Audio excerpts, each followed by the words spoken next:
Good morning, everyone. It's Media Center Ukraine Odessa briefing. The only briefing today, but very interesting one. You can watch us online in YouTube or Facebook, and you can send us the questions to the speaker, to our guests, using messengers and the QR code you see on the screen at the moment. We have today Zarina Zabrisky, American journalist and documentary filmmaker. We talked with her online a few times when she was in Kherson, and she spent there 3 months. But now she's here in Odessa, and we are glad to see her here. So Zarina, the floor is yours. We titled the briefing Chronicles of Kherson, 3 months of your work there. So please tell us a little bit, what was it like? Well, thank you so much, Mihailo. I am so grateful for Odessa Media Center for hosting these talks, as it is really important to shed light on what is happening in southern Ukraine, in the city of Kherson, and I'll be covering a bit of the region as well. I'm very happy to be back in Odessa. Odessa is beautiful and lovely, but the attention should be paid to the place that right now is somewhat ugly. The situation is really critical. So I would like to first invite you to watch my very unprofessional videos taken with my phone. I apologize for the quality. I'm a writer, not a videographer. We have a cameraman with me, professional, and the director. We are working on a documentary. So eventually we will be bringing you a full-featured, beautiful movie. This is not beautiful. This is just the record of what's happening on a daily basis based on 3 months in Kherson. So please join me.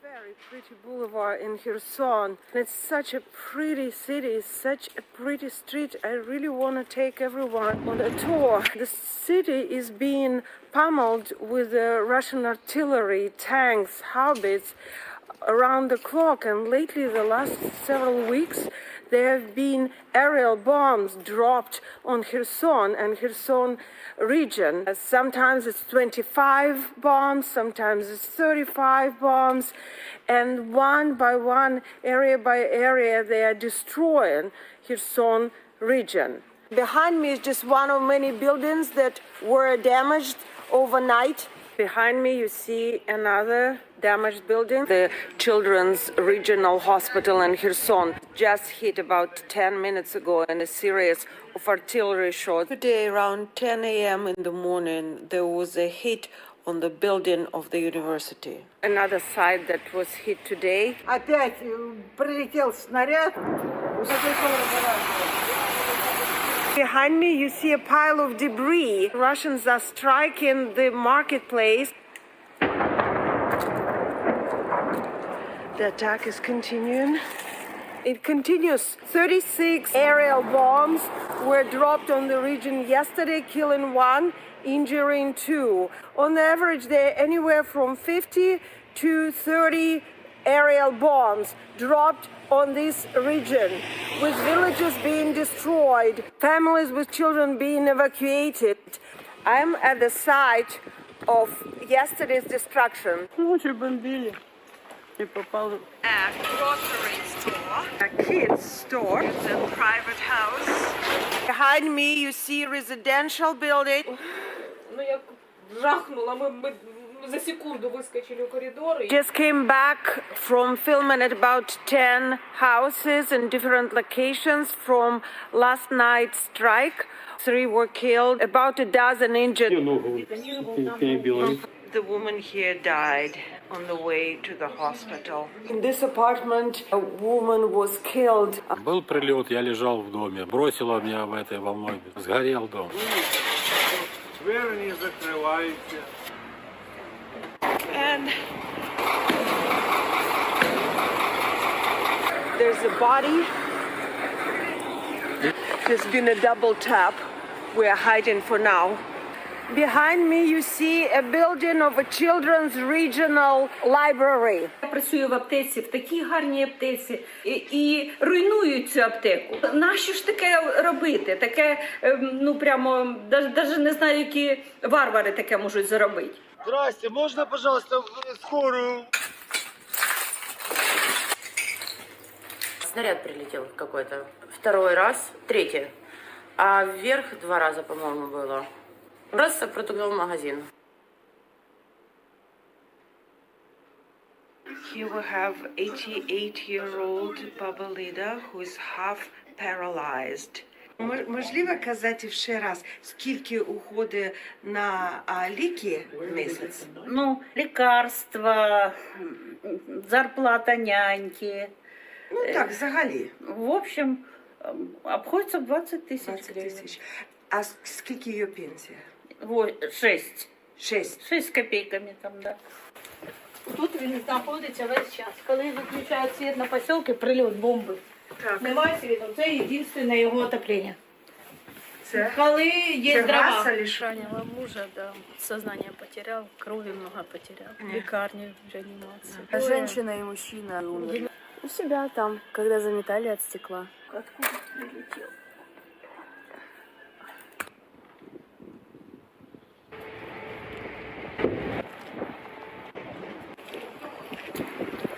Це наш гуманітарний штаб, ми вже тут рік працюємо. Paul and I are currently at the balcony right below our balcony.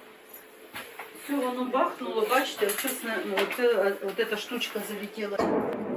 This is where the shell flew in, and it's an apartment right below ours. I can't explain that. That's a real anomaly. Ось ви бачили тільки, що робить ця російська влада, цей Путін, як вони обстрілюють наше місто. Що робиться, люди? Реагуйте, кричіть, допомагайте. Все, що я можу сказати. The world needs to pay attention. The world needs to know that this city, Kherson, in the south of Ukraine, is being destroyed by Russians.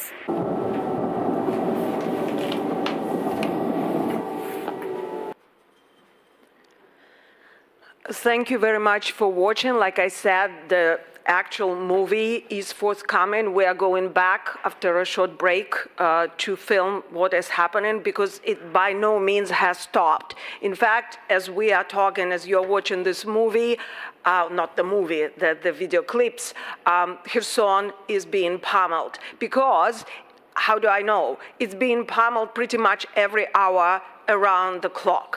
So what I was going to add to this record is a short talk split into several aspects of life in Kherson. I will start with the military, and I will not go into any analysis of the military action on the left bank, but I would like to invite everyone to watch Madyar's address to journalists and the world community, where he talks about the New York Times article and some other articles that recently have been published with all kind of statements. I completely agree with Madyar. I also want to add that Zaluzhny recently, I think yesterday, said that the military operation success is based on the surprise nature of the actions. So revealing the plans of the military is absurd in the military terms. And we are reporting as journalists from the country which is currently the state of war. So unless you are a military expert or a former military and you have the special knowledge to analyze it, and you have a full understanding of the responsibility you are taking, my advice is to focus on the crisis, on the aspects of the war that really need the attention. This is about how much I'm going to go into the military. Now there's another aspect or side of the military, which is, of course, the Russian Federation assault on Kherson. And here I can speak to you because I lived under this assault for 3 months. So also very important for journalists to specify the type of weapons that the Russian Federation military are using to attack and destroy Kherson. They are aerial bombs, which we talked about in our previous press conference here. They're called FAB and CABs. I will not go into specifications now, but I invite you to do a little research before you report it, because there's quite a few mistakes being made where bombs are being mixed up and confused with missiles, which of course are very different. And missiles like S-300 and S-400 and other missiles are occasionally being used in Kherson, but quite rarely. Aerial bombs are used mostly in the region. What is being used the most in the city of Kherson and in the region as well are the artillery. And artillery fire cannot be announced by any air raids. The adversary is too close. It's just across the river. Sometimes it's only 1 kilometer away. And so there are grads, there are other type of artillery, there are tanks, and it's very hard to differentiate this by sound. So if you come to visit and ride from Kherson for about 2 hours, do consult either with the experts or just try to be more specific, because sometimes this information is just not verified and gives a wrong impression. Or you possibly can find a local teenager who lives there for a year or so and who knows the sounds. Even the kids know, but sometimes even the military cannot specify just based on the sound. It's a very gray territory, you know, pun intended. So I just wouldn't go there unless you really were in the military.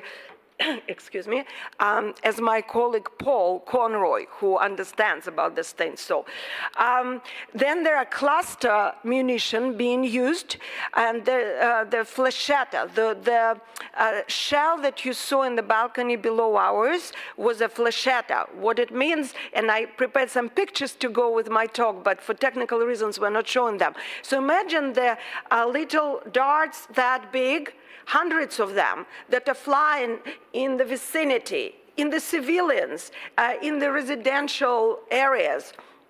And the day we're living, such flechetta hit a cafe next door, so we were literally collecting these little darts, which really look like nails, but you can imagine the impact if it hits a human being or an animal. And in fact, you do see a lot of dead animals, anything from pigeon to dogs, just lying around. And I will comment on that further into the presentation about the sanitary conditions of Kherson. So there are also what people mistakenly often generalize and describe as phosphorus bombs, but most likely they are lustre illuminating projectiles that are being used to illuminate the target. And using this type of weapon is against the war conventions, just as the flechettas and cluster munitions, if used in the civilian area to target civilians or in the residential areas. There are, of course, other types of weapons, and how can I forget the drones called mopeds, right? For a reason. The sound is disgusting. It's absolutely horrible, and it's right there going by your window every night, especially lately. They started to use more drones, which added to the soundscape of the city, which actually deserves a special article and a special presentation. So the craters left by this type of weapons, especially of aerial bombs, are horrific. Think World War II. And recently, the very last shots were of the humanitarian hubs that were being hit on the National Volunteer Day, when several volunteer centers were hit, and there's just giant pit, which can probably fit, you can fit a truck there easily.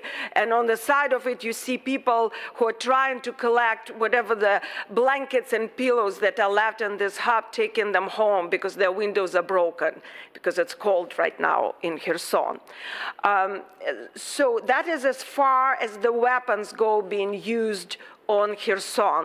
From here, I would like to switch to the political situation, and I will not... Before we switch to the next part, may I ask a question about where actually did you spend your nights in Kherson? Because as far as I understand, there should be a basement if you spend there a lot of time. Very true. I can't agree more. There should be.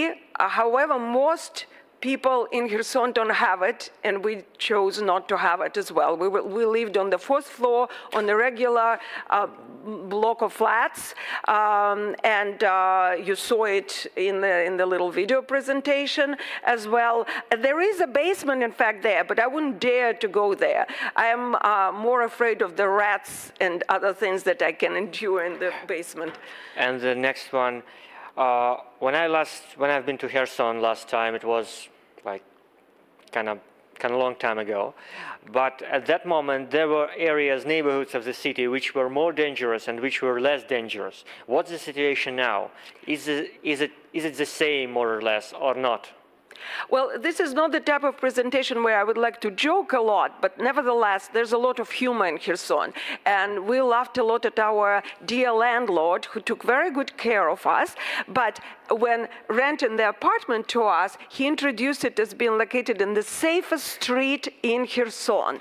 When later we shared that with our local friends, everybody just died laughing, because I'm not going to name the street, because we might come back, or we might not be in the same location for safety reasons, but it is actually being pummeled on hourly basis. There's not one building in the street that hasn't been hit many times, including ours. And right outside of our window, several people were killed, as likewise in the yards all around us. So when our landlord realized that we actually know what is going on, and he said, well, but that's wonderful, you're journalists, you're right in the midst of everything.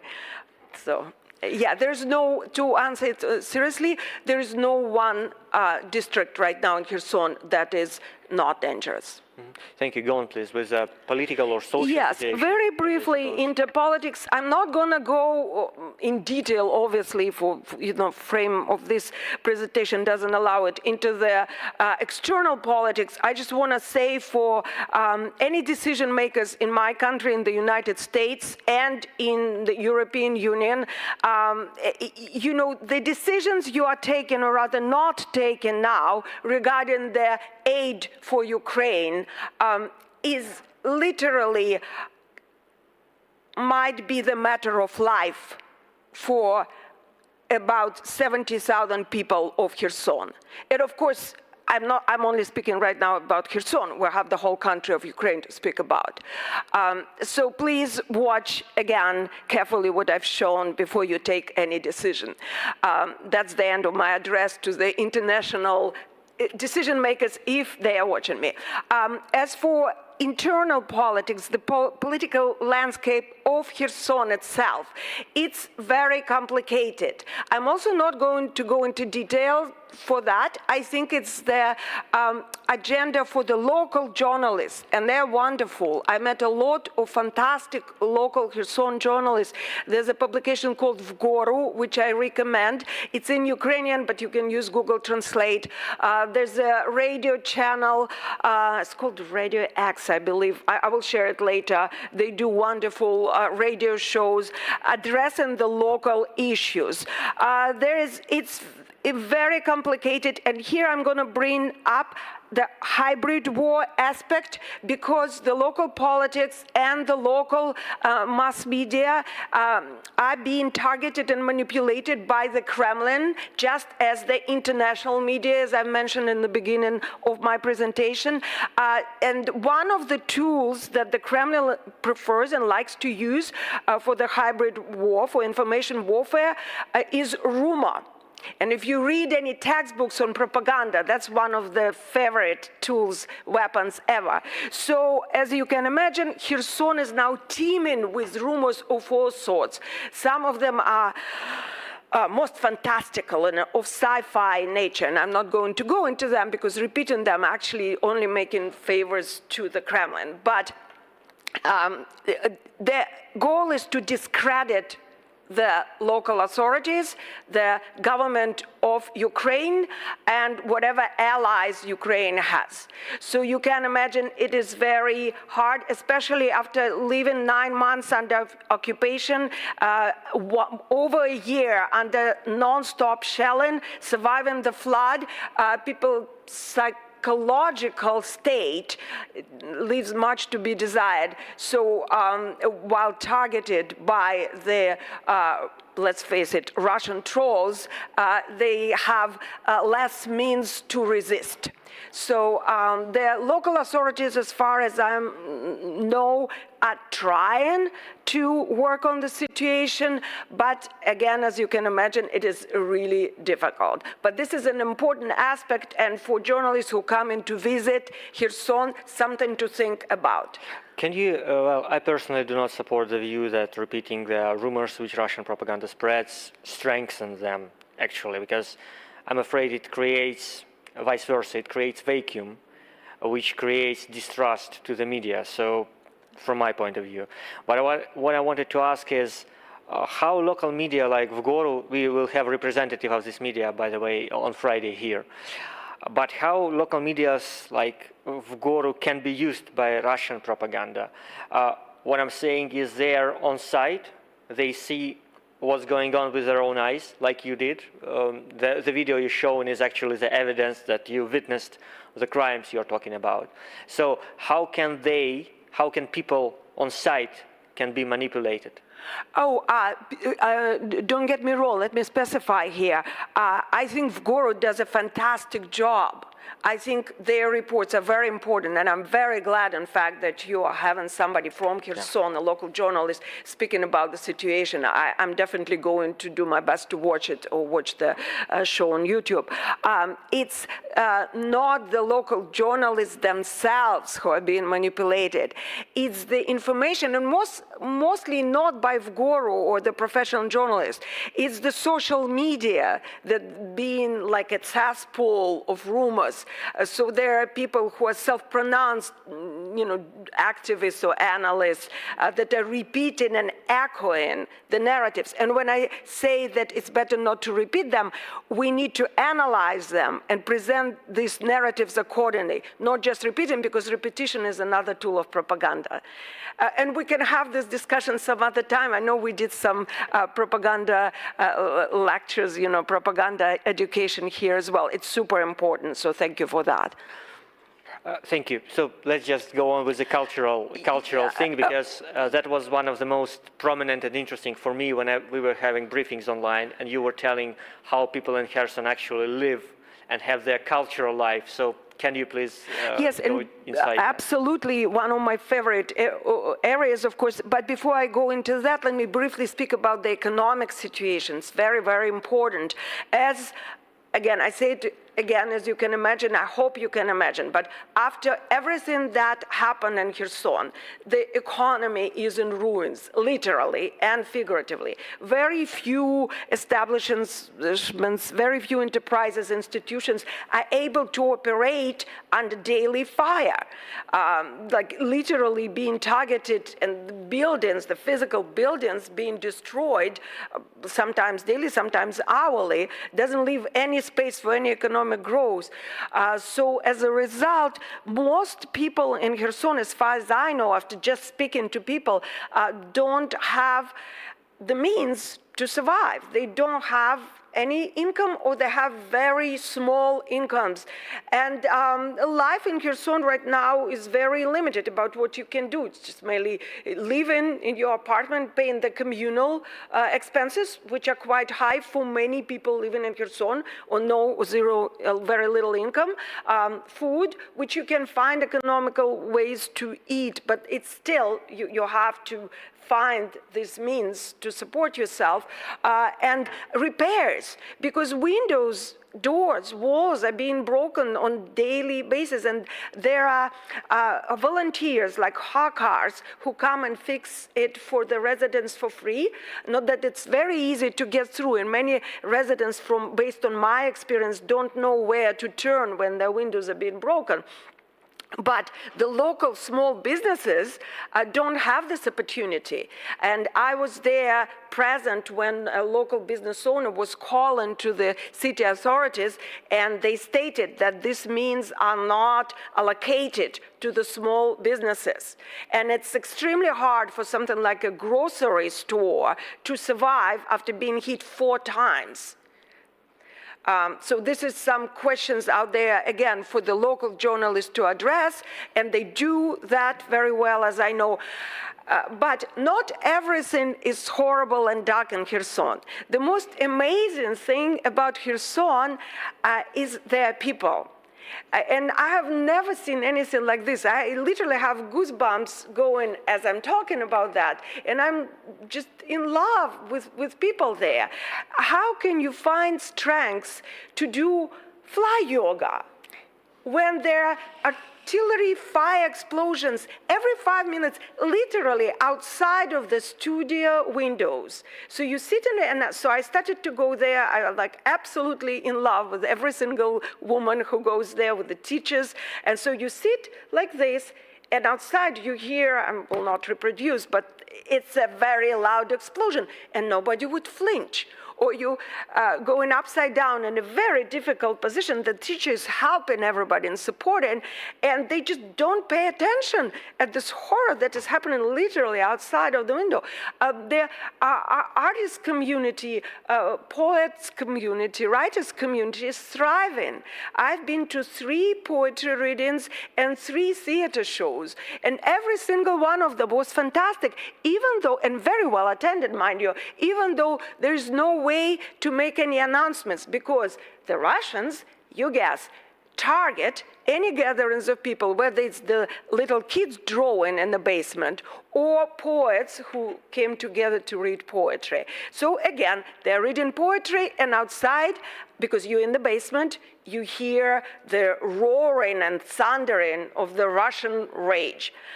Say the theater, Kulish Theater was targeted right after the press conference, kind of like this, which was not announced, but right after that, every single window was shattered.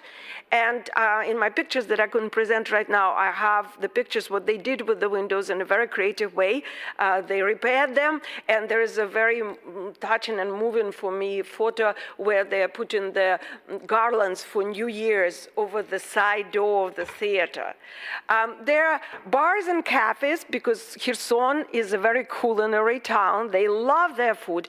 And I absolutely have to mention Silpo. So for any of the journalists, foreign journalists, local journalists heading there, I recommend find the central store, Silpo.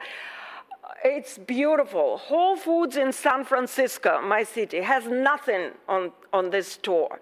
The displays for Halloween, for Christmas, the variety of tropical food, like how? I don't get it. I would like to emphasize that that's the supermarket where 5 or 7 people were killed with Grad rockets, right on the street near the entrance to this supermarket. Oh, it continues on a daily basis. In fact, some of the photos that I will go into show, and I will share later, has the puddles of blood, and that's right across the street. It happens all the time. In fact, that'd be another joke. I don't want to be inappropriate, but Khersonians themselves have a great sense of humor. I think that's one of the mechanisms of survival. And so the cashier at the store was ringing me up, and everybody was discussing the hit that just happened. And she said, I have a suggestion to the management. Let's have the coolers filled with cognac at the exit so everybody can fix their nerves. And that's the spirit of Kherson. They are able to joke and laugh under these circumstances. And that is not to say that we should be joking and laughing. This is the most serious matter, perhaps. along with the whole invasion of the Russian Federation in Ukraine, full-scale invasion, and the war that goes on for 9 years, that I have experienced in my life. This is the most, I know there are other wars and conflicts going on in the world, and they are very important to address too. But I'm here on the ground reporting from the south of Ukraine. So with my limited point of view, with my experience, I would like to finish these presentations and then switch to the questions if there are any, calling on the colleagues, journalists, to pay attention and to cover the scorched earth strategy that the Russian Federation is using on Kherson, meaning erasing, meaning razing to the ground the city. And I would also like to address the world community, for whatever abstract creature it is, to pay attention and help fellow human beings who are being killed just for living in a certain place. Thank you. Thank you. I'll start with the questions, the small one. Can you go a little bit more into details? You've spent there 3 months with your colleague, Robert Conroy. Paul Conroy. Paul Conroy, my deep apologies. So what's going to be the result of your job, of your joint efforts? Well, thank you very much for that. So Paul Conroy is the director of the film. I'm a writer and producer. We'll kind of work as a team, all three of us, because there's also George Atwood, who is our editor and also cameraman. And it's a joint effort. We it's hard. We had a hard time ascribing the roles because we just work on it together. What we want to show is the story of Kherson from the beginning of the invasion to the very end, which the end is not here. We hope and believe in the good ending, in the victory of the liberation of the left bank. That's why we are going back there. Through the eyes of the people of Kherson, we will be covering the aspects of civilian life. There will be minimum of the military analysis. That's the matter for a different film. But this is what we hope to present come early spring 2024. Thank you. If there are any questions, you can address Zarina using mic. If no, then we will finish the presentation, and it will be possible to talk after the briefing more informally. The only thing I would like to add before we finish that the photos Zarina mentioned, we are going to send them in our Telegram channel to understand the atmosphere and the mood in Kherson, where our guest spent 3 months working on the documentary with her colleagues. That was the first and the only briefing for today. Stay with us and watch us online.